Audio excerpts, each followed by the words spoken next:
When I first started with CNG, I kind of did take the expectation that if I build a station in the proper places along the major thoroughfares around the Houston area, that they would come. And they did at first. But then, as I told you, they started building their own stations. So I have to make sure that I'm looking to make sure that I find fleets that are willing to come fuel with me. That takes a consistent effort to make sure that I'm finding fleets to say, "Hey, come fuel with me. I'll give you some credits to go your way and make sure that you're going to have a good feeling about fueling because you're making money too."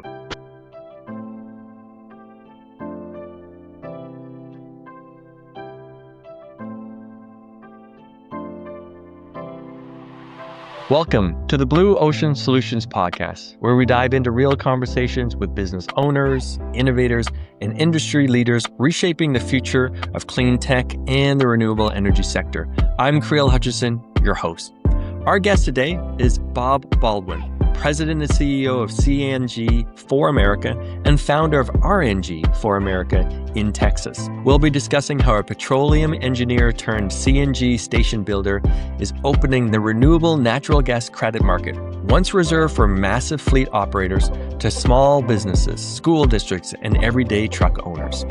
If you're a clean tech founder, an energy consultant, or an infrastructure investor watching the shift towards alternative fuels, you'll love this conversation because it shows how a niche piece of the federal policy, renewable fuel credits, can be turned into real, recurring revenue for the smallest players in the market, proving that energy independence doesn't have to be a game only the giants play. Welcome to the podcast, Bob. Thank you, Kreel. Appreciate that. Very excited to have you on, as this area of renewables is certainly growing, and I want to introduce more of it to our audience. So for my audience that may not be familiar with you and your work, why don't you do a little bit of an introduction on yourself? Okay. I have an education in petroleum engineering.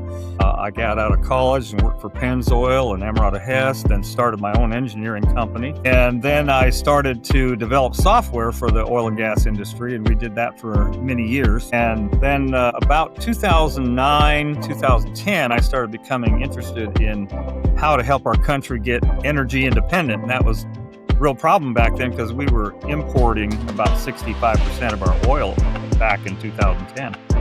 And so I was concerned about our future, but then the whole deal with natural gas vehicles came up. T. Boone Pickens introduced the Pickens plan, and I said, that sounds like a good answer to this. And so I was a little frustrated because there weren't very many natural gas fueling stations in the country. In fact, in Texas, when I started, there was only 14, and 10 of them were in Dallas. We had 2 here in Houston, and I said, it can't be that hard to build a natural gas fueling station, but little did I know it's a lot harder than I thought it would be, because you have to have a lot of ducks in a row to make things happen and make it be profitable. And so I built 5 stations, and I still have 4 of those operating. And one of the success stories we had is with one of the school districts here, where they've got 60 buses running on natural gas, and so we deliver natural gas every day to them year round to keep those school buses running on natural gas. And then as I got going, renewable natural gas started to become part of the whole scope of using natural gas for vehicles. And at first I was not very excited about it. I mean, I could probably find you several wells, gas wells in the United States that produce almost as much as the entire renewable natural gas production in the country. But that wasn't the reason for that. The reason for renewable natural gas was to capture natural gas that was normally just going to go into the atmosphere and pollute the atmosphere, capture that, and then put better use to it, either by producing electricity and or by putting it into vehicles, which is where they really want to put this renewable natural gas, because then you're reducing your carbon footprint just by using natural gas. Plus, you're also having a negative impact in the sense of pollution, because now you're taking something that would be a polluter, converting it into something that's less of a polluter than other fuels. Yeah, fascinating. It's one of the fuels that you can actually put in a vehicle. You can't put coal in a vehicle. You can't put nuclear in a vehicle, but natural gas you can. Fantastic. I would love to know a little bit more about, because renewables is a kind of a different beast than just going with natural gas. And it kind of like took you a little while to end up there too with a little bit of resistance. So tell us why this renewable gets you excited more so than just like, getting into the natural gas and making that work. Or like what really piqued your curiosity, and how big do you think this market could be on the renewable side? Yeah. So with renewable natural gas, you're able to get some renewable credits, which allows us to build more stations and be hopefully more profitable. And so it allows the CNG market to expand, where it's very difficult to take a station and build it and make it profitable. So, for instance, most of my stations were around $1.5 million to build each one. So it takes a lot of sales to recoup that $1.5 million. If you're making, let's say, a 50 cent per gallon sale profit, you're going to have to sell 3 million gallons just to recoup the original cost before you even make $1 back. So with renewable natural gas, this allows us to get more money back into our pockets to be able to build more stations.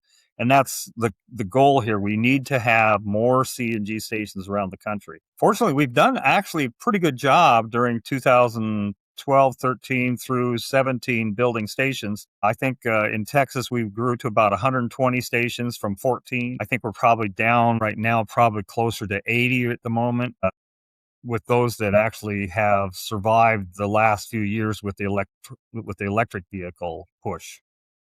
Gotcha. The renewable tax credit, has that been around for a while, or is that relatively new? It has been around for a while, not so much prominent within the CNG world.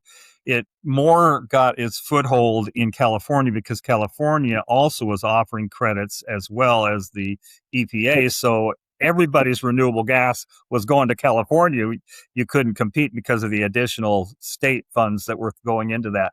And I knew that was going to get saturated. And so I kind of held off a little bit. Finally, people started calling on me and saying, "Hey, would you like to buy some renewable natural gas? We'll sell it. We'll make some extra money." And we were getting probably, I would say probably around 10 cents per gasoline gallon equivalent back as a result of that. Since then, it has increased to where we're getting closer to 35, 40 cents per gallon credit back. And as I looked at that, because we were selling, around 50,000 gallons a month, which for a small company, that's pretty good. We aren't anywhere near some of the metro stations. I mean, they're doing 1,000,000 gallons a month feeding these metro buses. So they're getting a lot more credits than we could generate. However, my volume was enough to attract the attention of some people. And that's the reason I created RNG for America, which we'll get around to here in a minute. Perfect. Well, why don't you dive us into the slide so that you can walk us through what it actually looks like for our audience to create RNG? This kind of gives people an idea of how renewable natural gas is actually created. So it goes from a landfill or wastewater or from a farm with manure.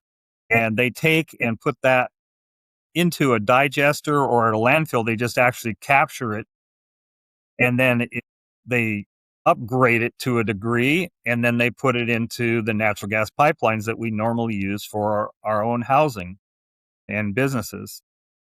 At a farm, they take the manure and they put it into a digester like you see there at the top middle, and then they clean it up because the gas is not very usable just as it is. So they clean it up, get the methane out of it. Maybe there's a little bit of propane in it. And then they put it into a natural gas pipeline. And so the landfill or farm or wherever could be in Iowa, and in Houston here. I'm going to exchange on paper renewable natural gas for utility natural gas that I'm putting into vehicles here in the Houston area. And so I'm able to take those credits and sell those credits to what is typically a polluting type company that needs to buy credits to offset their pollution that they're producing. So that's the way they take pay into the system to offset what they're polluting. And so these credits get sent back to the landfill, the wastewater, or the farm to allow them to make a little money on the renewable credits. There's people in the middle who are getting credits for doing all this work of exchanging it all, and then it comes down to us who are actually putting fuel into a vehicle where we get part of the credit as well.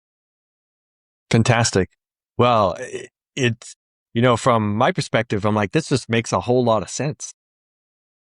Yeah, it actually is very unique in in the fact that not only are we zero, we're not exactly zero emissions on a compressed natural gas truck or a vehicle, but with the renewable, because we're actually taking and applying that, we actually are doing negative amounts of pollution because we're taking something that would be a polluter, converting it into something that's less than like a diesel truck or gasoline vehicle. Hey, fantastic. So where do you see the market going for this? Like, how big an opportunity is this in this kind of transition of energy sources? Yeah, good. Yeah, so I gathered some slides from this last week. I was at the Transport Project conference, and they had a bunch of presentations. And here's just 4 or 5 slides that I just garnered out of all the presentations, just to kind of give you an idea. So you can see here on the left hand side that you've got in 2025 about 78,000 heavy duty natural gas vehicles. And these are mostly Amazon, UPS, Frito-Lay. These are large companies that are using these heavy duty semis to haul loads around. There are also pickups and, box trucks and those kind of things as well. I've got a natural gas Chevy Impala. I've got a natural gas Chevy Silverado truck.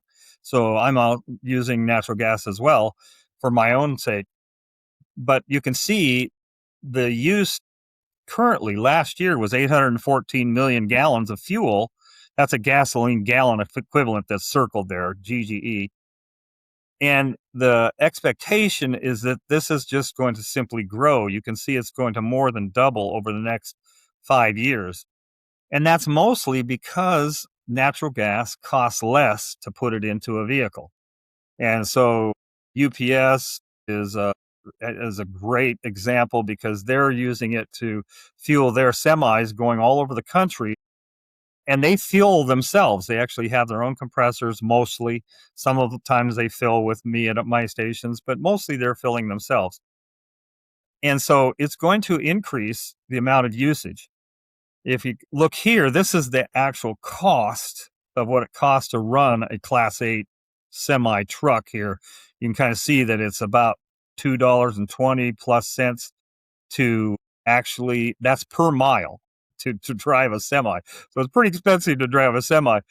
And you can see that AI is coming into it over here in this second last column here, where it is going to reduce the cost. And then autonomous trucks, which is no driver in the trucks, is going to reduce the cost even more. And you can see the driver is a big portion of the cost of driving a truck. Interesting. This just shows the growth of renewable natural gas over the last 6 years, 7 years, 8 years, and how much it's grown. It's taken a while to put all these things together where you have a landfill or a manure digester that actually then gets attributed and put into a vehicle. But it has grown and it's going to continue to grow. So it's gone up a lot in the last 8 years. This kind of gives you an idea of the cost or how many miles you can go on $100 worth of fuel in different fuels. So diesel at $4, you can go 237 miles. At $5, 190. At $7, 136. And then a battery electric vehicle, you can go 140 miles. And on a fuel cell electric vehicle, 53 miles. But on CNG, you can go 380 miles. So the cost of the fuel reduces the total cost of ownership of a truck. And renewable natural gas is only going to increase that amount of fuel or amount of distance you can go on $100 worth of fuel. And this is a prediction that they gave this last week at the Transport Project conference, that the growth of natural gas is going to grow considerably over the next 15, 16 years, which is really great because natural gas is very steady in our country. We got lots and lots of natural gas. We produce more natural gas than any other country, and it's here for us. It's not as exportable as oil is, but it is usable in a vehicle, and it does not go up and down with things going on like what's going on in the Suez Canal right now, where blockades take place, the price of oil goes up. I noticed this morning it's back up to $84 per barrel. And so it's going to continue to grow in usage here, which is great. It's a lot cleaner and it's ours. These numbers and these predictions must get you quite excited, right? Because you're an early adopter and an early provider here. How do you feel about the future? Yeah, it's the expectation is that it's going to grow. Now we just have to, I need to make sure that my business model is one that goes along with this. It's difficult actually to maintain a public station. So when we first started building stations back in 2012 and 13, there was a big cry for people to build public stations. Build them, we'll come fuel with you if you build them. And then after about 3 years, these big fleets said, well, you know what? I think we can go ahead and build our own station and fuel ourselves. It'll cost us less, which is actually a good business model, but it wasn't good for us because they started building their own stations and left us out. And so it's been difficult to maintain. That's the reason we've gone from probably 120 stations in Texas down to probably 80 right now, is because these big operators just started fueling themselves. So we have to make sure that as we build these stations, we have anchor fleets that are close to us. And there's going to be more and more of these that are going to take place where they don't want to have the headache of building a station or maintaining it, because it takes quite a bit of work to maintain a CNG station. No doubt. And so how do you go about securing those kind of contracts and relationships, agreements, so that you can make investments in the right places? Yeah, that's difficult. For a small operator like myself, that's a difficult thing to do because they're looking to the large companies to help fuel them. And so the people who we're selling our natural gas to for the renewables, or who are buying the natural gas fuel for the renewables, they're big enough to have big contracts with people like UPS and Frito-Lay, where I don't have those kind of relationships. However, that's where I came up with RNG for America, is for the little operators. When people were calling me, even 50,000 gallons a month is not super exciting to them. They're looking for 1 million gallons a month to put these renewable credits against. And so a person who's driving a Honda Civic or a pickup or even a semi, they don't really care to deal with because it's just too much work. So with RNG for America, I make it so that people can become members of RNG for America for free. And then I will compile all of their monthly volumes into one bigger volume, which then the RNG companies are excited to look at. So, and I actually went through 2 different RNG companies that told me no before I found one that said yes, because even at the small volumes that I'm starting out with, it's not too exciting for them. But I believe that we're going to develop this into a pretty nifty amount of fuel with these operators that are operating in their own little world. You know, they got 1 semi to 10 semis maybe, or they've got 8 school buses that they want to go ahead and buy renewable natural gas. Great. Can you give us some examples of what that looks like for some of these customers that you have part of this conglomerate? Sure. Yeah. So mine, the people who have already taken advantage of this, and I've started out kind of slow because I want to make sure all the processes are in place and I'm doing it right with the EPA and all of that. So I've got people that are only using 50 gallons a month with just maybe a pickup or a Honda Civic, all the way up to a school district that's using probably around 10 or 12 buses. And so I have one that's got a driving school with 15 or 16 Honda Civics. And so he's going through a fair amount of fuel each month as well. So when you add up all these together, though, it ends up being, I think the very first month that we did this was in March. I was able to distribute a little over $3,000 back to these fleets, which is exciting for them. They're getting 35 cents a gallon back on their fuel. Fantastic. So this is your new business, right? There's opportunity to grow.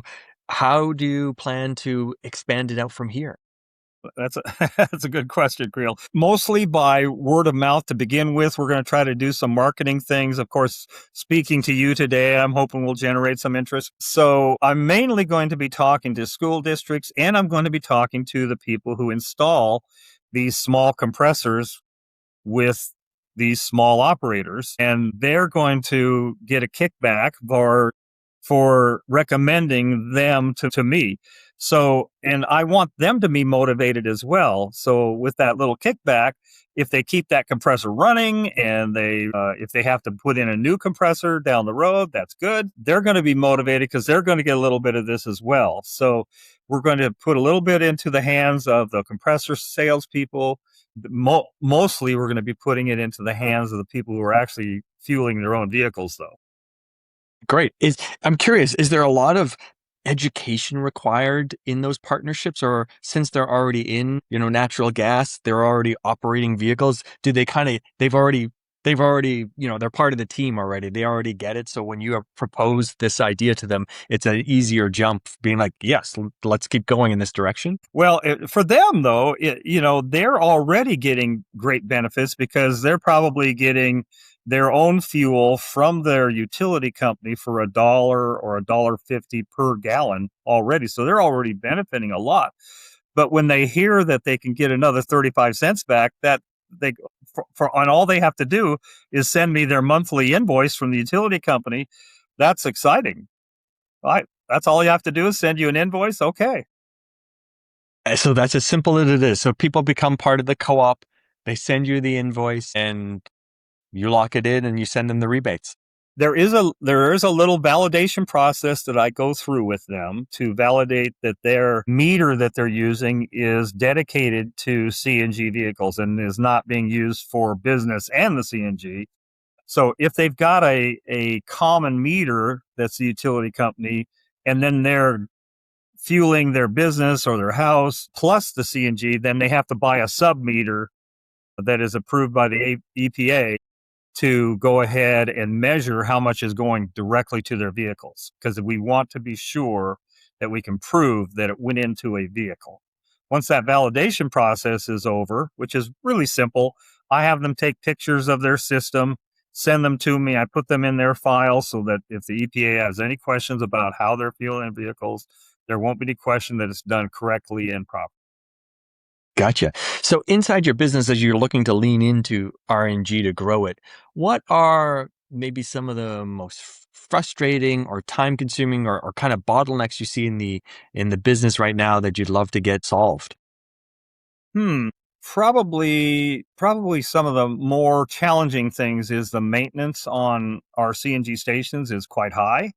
It does take a lot of effort to make sure that your stations are up and running. With these smaller compressors, that has been an issue in the past where the smaller compressors do tend to fail, and they've kind of taken some of those out of the market because the initial ones that they were proposing and everybody was real excited about it. Those CNG compressors that were going into the garages of people's homes turned out not to be very reliable. They would only last about a year, and then they would fail, and so it gave us a kind of a bad name for that. So the newer compressors, they're more expensive, but they're much more reliable and will last for years. Those are important to us, that we have good, reliable compression. Okay, great. What does success look like in terms of growth for the next year or a couple of years? Well, to start with, we just started with a very small subset of this. I think there's probably, if I was to guess, probably around 1,500 to 2,000 of these small compressors around the country, if we can get those added in there. And then also, there's smaller fleets besides the personal compressors. There's smaller fleets, just like a school district that I was telling you about. They're going through, 200 or 300 gallons a day. In that case, that makes a big difference to them. And in fact, when I sent them their first check, they replied back to me to explain to me how we're getting all this money back now, because they were surprised, I think, at the amount that they got back. Normally, they're getting a bill for something, and here they are getting a check for something. That's amazing. How big was the check for them? So the first check for them was $919. I've got another school district I'm working with. They're going to probably end up getting $2,500 to $3,000 a month. So it makes a big difference because the school districts are really watching their dollars these days. Of course. And you can compound that over, 9 months and then over 10 years. And all of a sudden you're like, hey, wait a minute, this is a line item that is really offsetting costs in other places. So it's very exciting. As you look strategically into the future, what are the major things that you need to accomplish in order to be successful in this business? Well, when I first started with CNG, I kind of did take the expectation that if I build a station in the proper places along the major thoroughfares around the Houston area, that they would come. And they did at first. But then, as I told you, they started building their own stations, which, when I look at it, I said, if I was them, I would have done the same thing as well. So I have to make sure that I'm looking to make sure that I find fleets that are willing to come fuel with me. That takes a consistent effort to make sure that I'm finding fleets to say, here, I'm out here, come fuel with me. I'll give you some credits to go your way and make sure that you're going to have a good feeling about fueling because you're making money too. The new Cummins engine that's coming out has been a big deal, and most people don't know about it just yet. The new 15-liter engine can have all the torque and the power that a diesel engine now has. That's very exciting for us. The 12-liter engine that Cummins introduced about 10 years ago did well with probably a Flatlander, but not going over the Rockies. They couldn't take a heavy-duty load over the Rockies. And that was a little bit frustrating for them. So now the 15-liter engine, it will do all that the diesel engines will do, and it weighs less. The engine weighs less than the 12-liter engine. So everybody's really excited about that. They think that's going to really rocket us into the future with heavy-duty trucks. Well, based on the projections you showed earlier in the slides, obviously there's a lot of growth expected in this industry. So something like that can really make an impact. Huge. So it's very exciting time. So as you look towards the future, you must feel relatively pretty optimistic with the direction that the industry and where your business currently sits. How are you feeling about things? Yeah, so it was very discouraging, I think, over the last 5 or 6 years with the electric craze, which I'm all for battery-powered vehicles. I don't think that the battery-powered trucks are actually going to do very well because of the cost of the infrastructure necessary to make a Class 8 semi-truck viable. And from what I saw, it's going to be just the cost for the infrastructure is going to be about $450,000 per truck to put in the infrastructure to refuel an electric semi truck. That's going to be, I think, very difficult to do. And especially with all of the energy requirements of the AI facilities that are coming up, they're going to absorb a bunch of electricity, and they're probably going to have to generate their own. So they're probably going to be using natural gas to generate their own electricity too. I'm hoping that they get into the modular nuclear power actually to make a difference in that whole arena. But I think that the ability to fuel the electric trucks is going to be very, very difficult, and people are starting to see that. With the natural gas, it's ready already.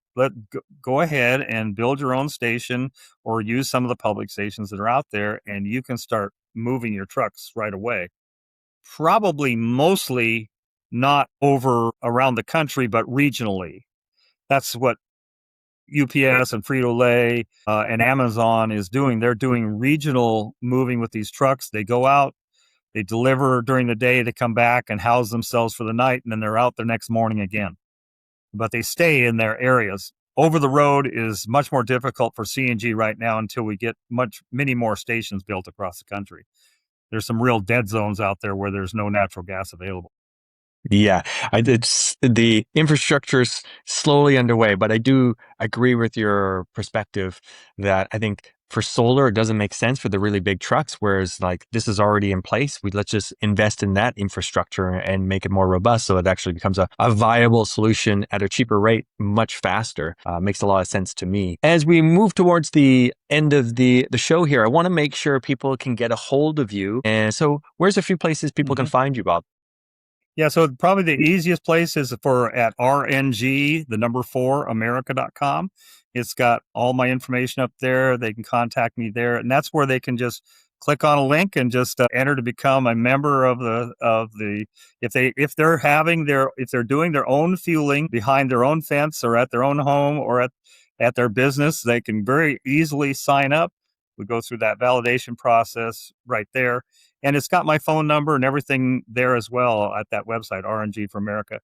They can also go look at CNG for America, the number 4 America. And I've got a station locator. It shows where all the CNG stations are in the country. I got some educational videos out there that they can look at. They can see some of the things that we're doing with smaller compressors, because we do sell compressors for home and small business. And so I've got those out there. And so it's pretty exciting how we can help these smaller fleets take hold of what Amazon and UPS and Frito-Lay are already doing today. Yeah, fantastic. I will also, for our audience, make sure to put those links in the show notes. I want to thank you, Bob, for being here and really, sharing your insights, both of the industry, but also for your own business. I think the RNG for America is a great idea, and I hope it gets a lot of growth over the next couple of years.